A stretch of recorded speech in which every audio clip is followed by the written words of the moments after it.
Ever felt like this? You're scrolling through your phone and suddenly a message pops up. Hey, how are you? Or the classic, thinking about you today. It's from that person. The one who vanished without a word. The one who made you question yourself. What did you do wrong? Were you too much?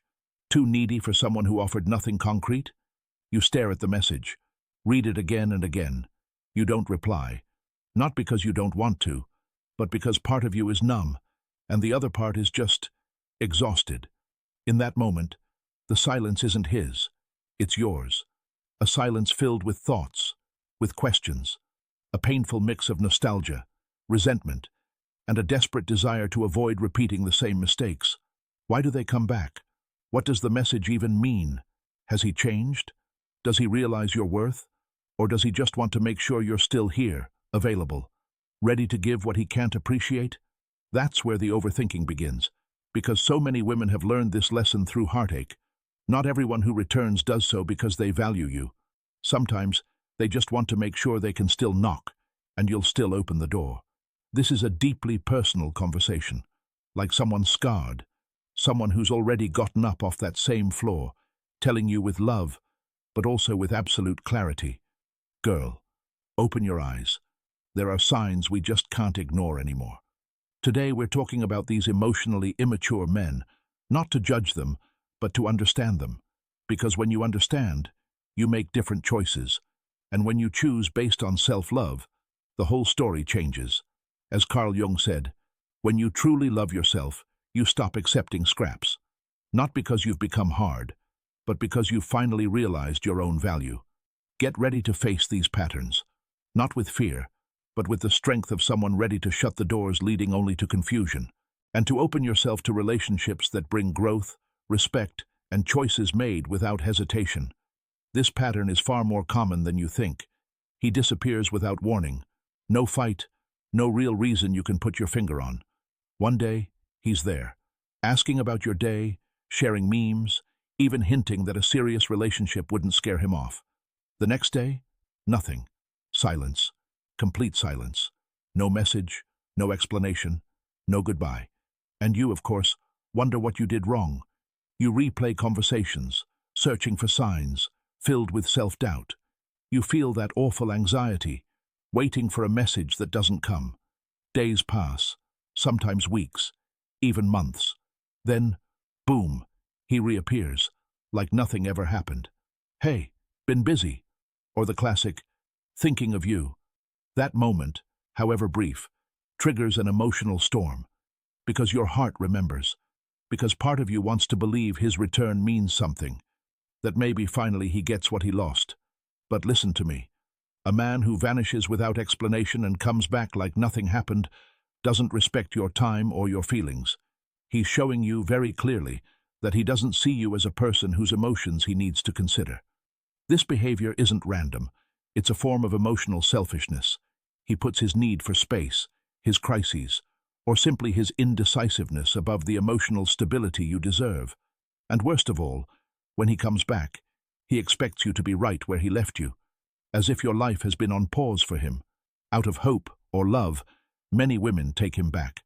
They answer the message, accept the excuse, and without even realizing it, they normalize instability. They normalize the idea that a man can disappear when it suits him and return whenever he wants, without consequences. But that isn't love. That's a relationship centered on his comfort, not your well-being. Carl Jung said, "You are not responsible for the behavior of others. You are only responsible for how you choose to react to it." And when you allow yourself to accept these returns without explanation, you're also, unintentionally, telling yourself that you deserve as little as he's willing to offer. He doesn't leave because he's confused. He leaves because he can, because he doesn't see your emotions as something valuable, not your loyalty as something to be cherished. And when he returns, it's not out of love. It's out of need. Maybe he's bored. Maybe he failed in another attempt. Maybe he just wants to be sure you're still available. But you're not a reset button. You're not an emotional safe house for when his plans fall apart. You are a whole woman, with real emotions, with wounds that don't deserve to be reopened again and again for someone who doesn't know how to stay. Recognizing this isn't coldness. It's emotional wisdom. It's realizing that love shouldn't hurt this much, that someone who values you doesn't disappear, and if they do, at least has the maturity to explain why, to face you, to speak with respect. So, the next time that unexpected hello pops up on your screen, ask yourself, is he coming back out of love or out of habit? Is he returning or just repeating a cycle? Is he willing to do things differently, or does he just want everything to stay the same? Don't be afraid to close the doors that only open when it's convenient for him. As Carl Jung also said, respect begins when you decide to no longer allow what once broke you to break you again. And that respect starts with you. Sometimes the pain isn't from what's said, but from what's left unsaid. He doesn't say much. Just, I missed you. I was thinking about you today. Or that vague, I miss talking to you. He offers nothing. Doesn't say he wants to come back. Doesn't even ask how you really are. He just throws a phrase into the air, like someone casting a net to see what they catch. And you read it and freeze, because you were just trying to forget him, to close that chapter. And this little phrase, so vague, so seemingly harmless, turns everything upside down. Your heart skips a beat. Your mind floods with scenarios, doubts, and illusions. Maybe he really does miss me. Maybe he still feels something. Here's the truth, and sometimes it's hard to accept. These messages aren't a sign of genuine reunion. They're hooks. They're calculated attempts to check if they still have access to your emotional energy. Many emotionally immature, or just self-centered men, aren't looking for reconnection. They're seeking confirmation that they still matter, that their absence didn't make you completely close the door, that they're still in your mind, in your heart, in your energy.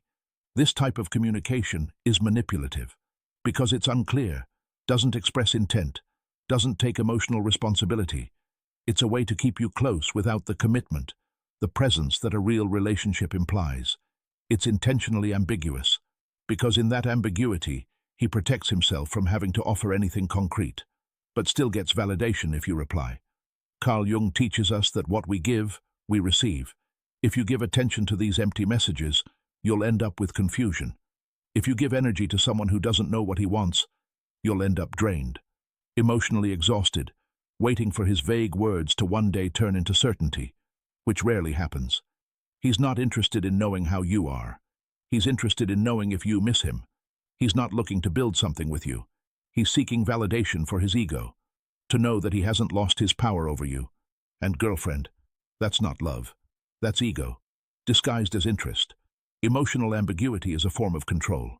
He throws out a message, waits for your reaction, and depending on what he gets, decides whether to approach, to withdraw again, or to just leave you there, with stirred emotions and no clarity whatsoever. It's a game that exhausts you, that keeps you trapped, that always makes you feel emotionally obligated, waiting for something that doesn't come.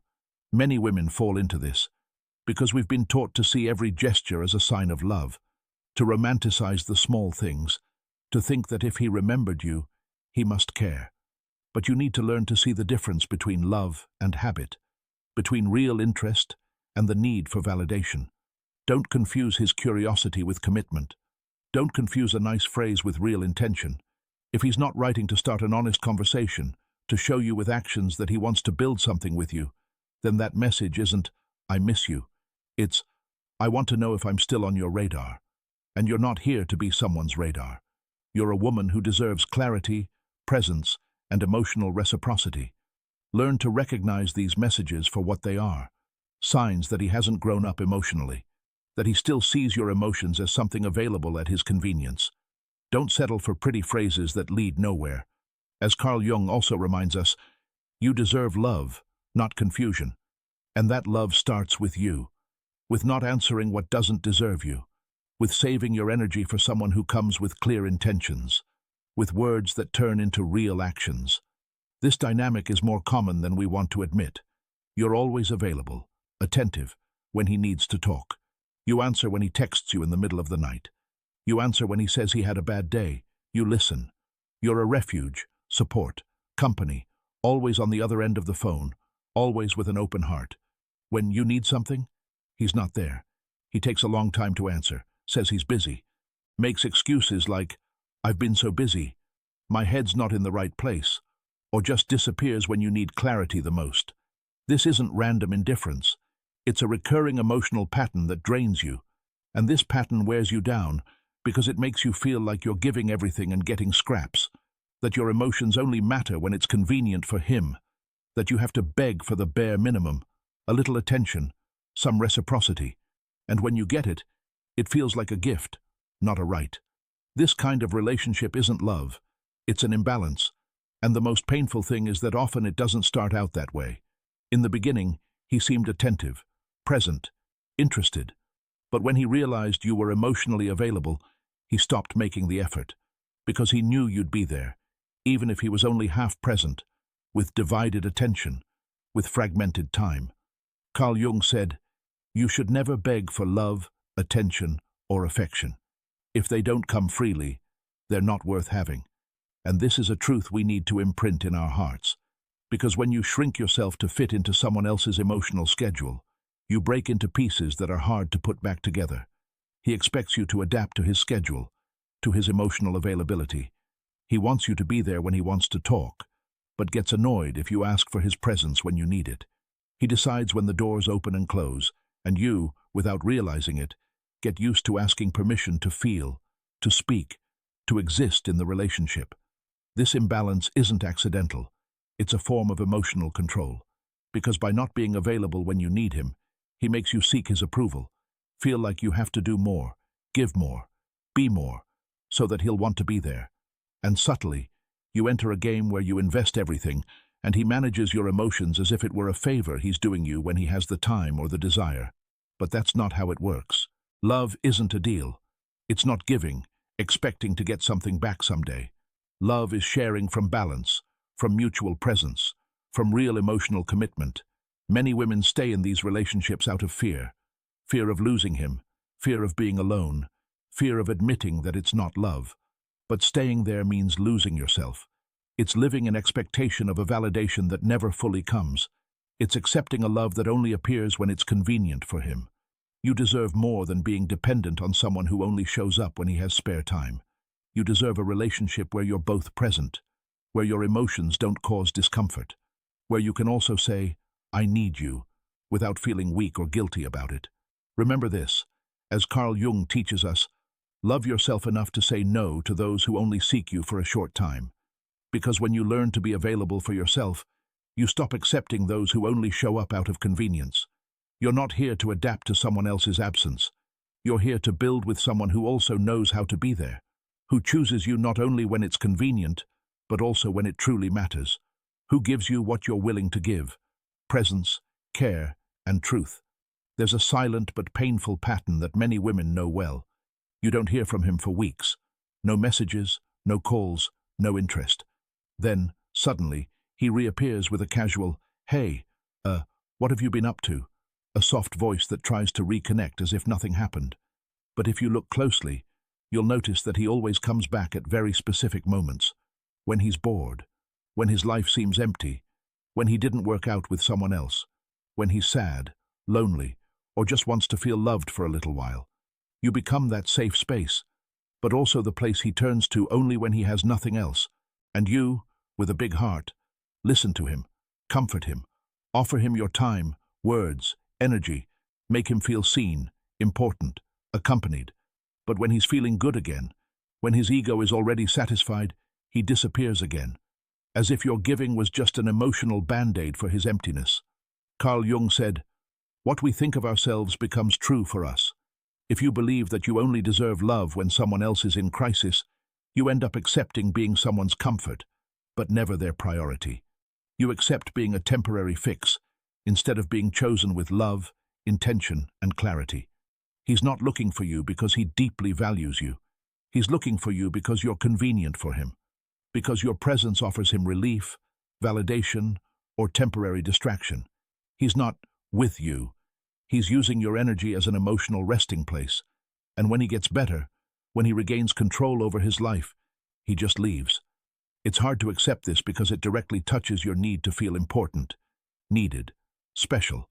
But that's where you need to wake up the most, because you're not here to be someone's in the meantime. You're not a place where someone hides when they're lost, only to leave when they find another, more convenient, or easier destination.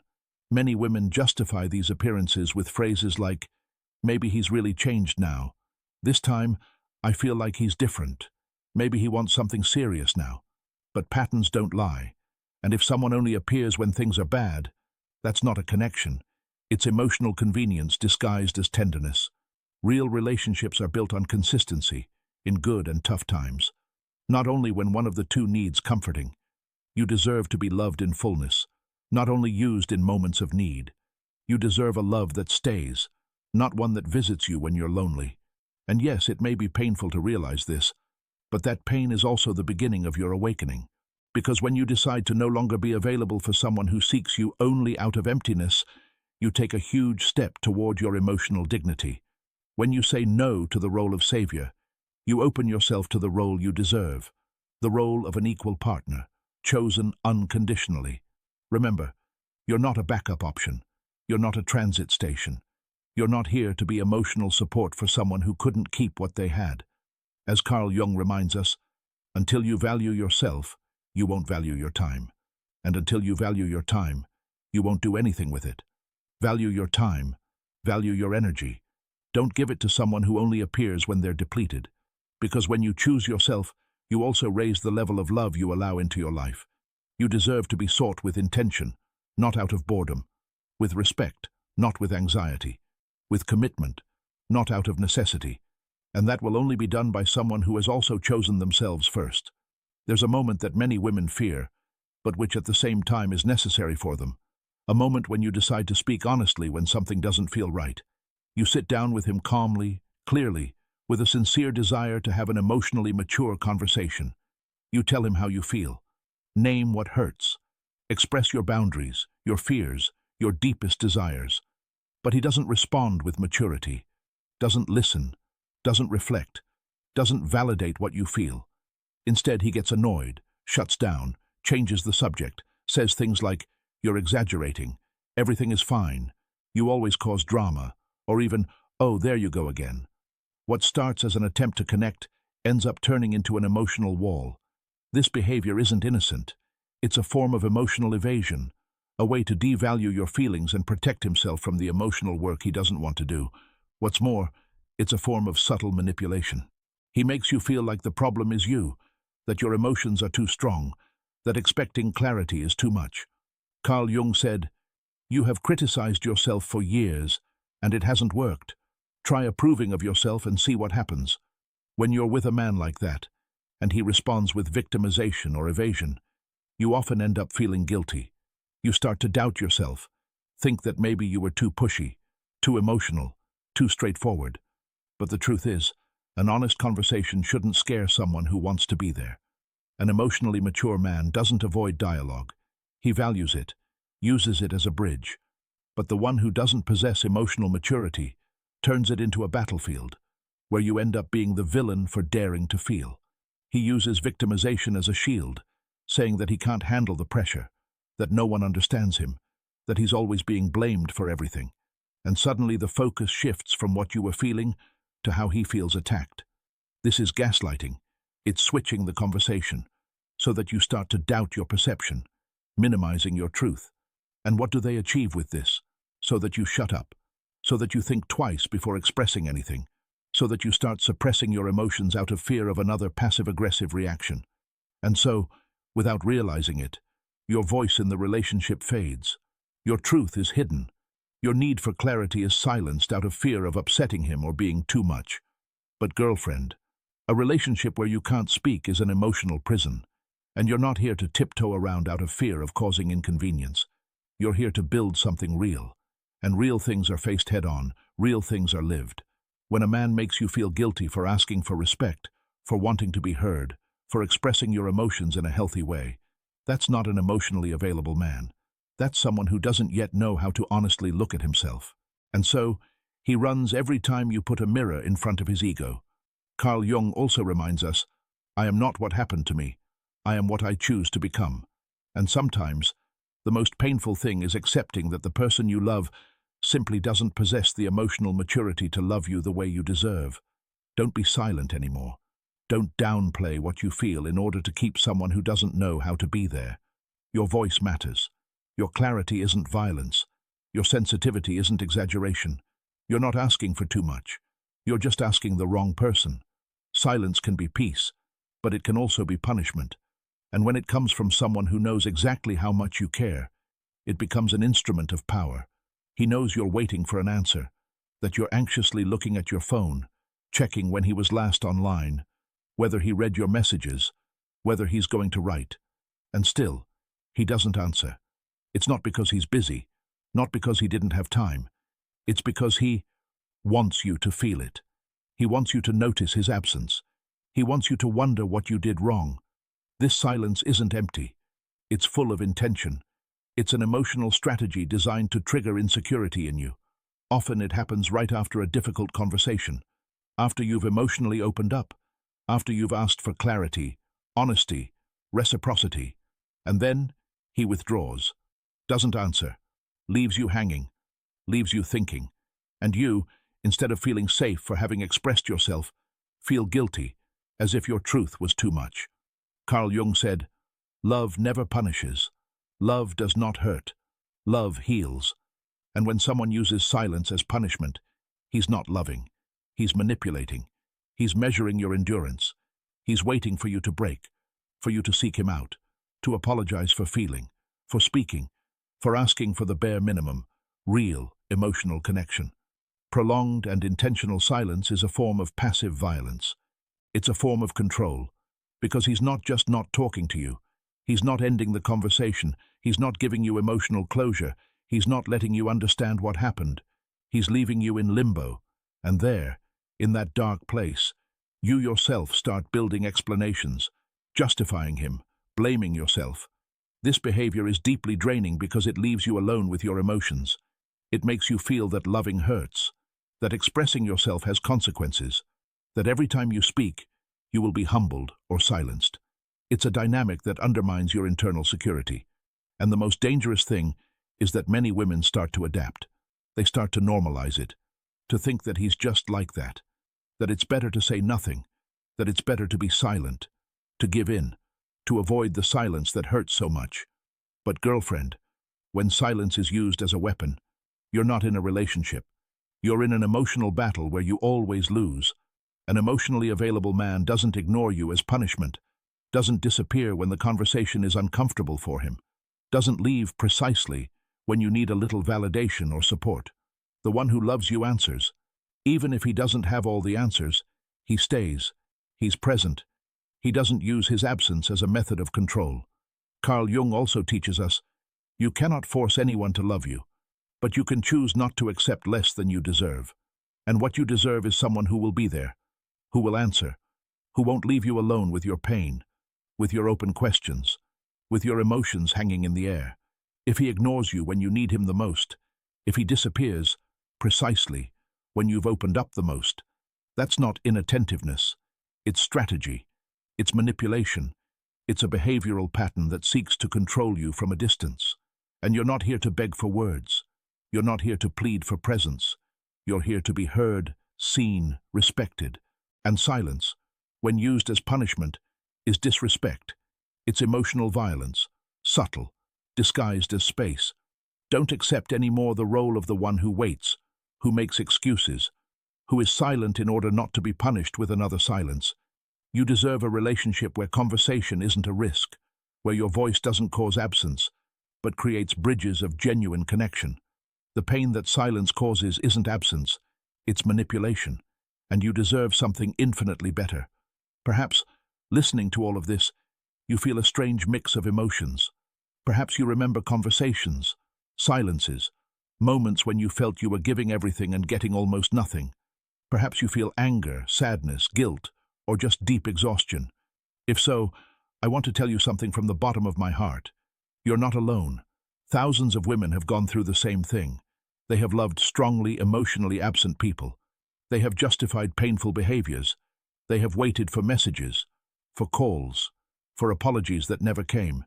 They did this not because they were weak, naive, or codependent. They did it because they learned to put others above themselves, because they confused giving with love, because they believed that if they gave enough, they would be chosen the way they deserved. But today, You stand before a truth that you can no longer ignore, a truth that is uncomfortable, but also liberating. You don't need to prove your worth to anyone. Your emotional energy is sacred. Your time, your tenderness, your giving aren't coins to buy affection. They are gifts that should only be shared with those who understand, value, and honor them. Carl Jung reminds us, appreciate what you have, where you are, and who you are. You are enough, and that enough doesn't depend on whether he answers, whether he changes, whether he returns.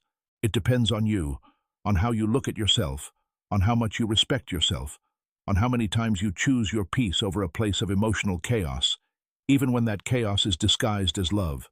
Recognizing these patterns isn't coldness, it's emotional wisdom. It's realizing that you can love without losing yourself, that you can care without neglecting yourself, that having standards isn't arrogance, it's self-preservation. It's how your soul tells you enough, because it knows that you deserve more. You deserve a clear love, one that doesn't disappear, doesn't play with silence, doesn't seek you only when it's depleted, doesn't punish you for feeling. You deserve a constant, present, brave love. A love that is built day by day with words and actions, with respect and truth. One that isn't afraid of your intensity. One that doesn't run from your emotions. And yes, that love exists. But it starts with you. It starts when you stop accepting what you used to tolerate. When you rise up from relationships that have only broken you. When you close doors without resentment, but with determination. When you realize that losing someone who didn't know how to be there isn't a loss. It's an act of self-love that heals. Perhaps today you don't have all the answers. Perhaps you still feel something for him. Perhaps it still hurts. And that's okay. Healing isn't linear. There's no single path or magic formula. But every step you take towards yourself is a victory.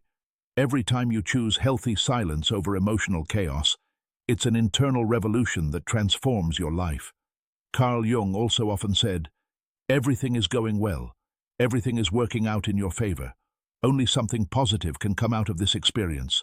You are protected. Repeat these words. Write them down. Embrace them, because they're true. You are safe and progressing, even though sometimes the process brings pain. You are getting closer with each day to the version of yourself that no longer accepts scraps, that no longer seeks in others what she can only offer herself. A woman who understood, who woke up, who chose herself. And that gesture of self-love transforms everything. If ever insecurity visits you, remember this. You didn't come here to be an alternative, when it's convenient for someone. You came here to be chosen clearly, constantly and bravely. And that will only be done by the man who also had the courage to choose himself.